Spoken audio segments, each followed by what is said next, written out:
गीत लिहिलेलं आहे शाहीर शंतनू कांबळे यांनी आणि ते गायलेलं आहे अर्थातच सागर गोरखे यांनी. शंतनूने सुद्धा गायलेलं आहे पण सागरनं पण गायलेलं आहे. तर हे गीत बाबासाहेबांचा जो काही विचार आहे, बाबासाहेबांचा जो काही संदेश आहे तो गावापर्यंत घेऊन जा असं कळकळीनं पोटतिडकीनं सांगण्याचं काम ही दोन्ही माणसं करतात. हे खरं तर आमच्या कार्यक्रमाचं हे एक गीत आहे, आम्ही ते आज तुमच्या सर्वांसमोर सादर करतोय.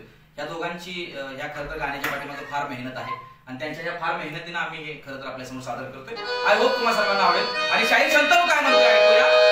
अत्याचार रोखा चला, जातीवादी पळवा,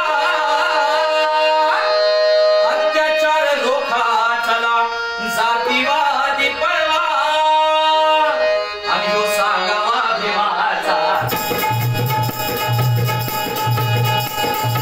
सांगावा भीमाचा,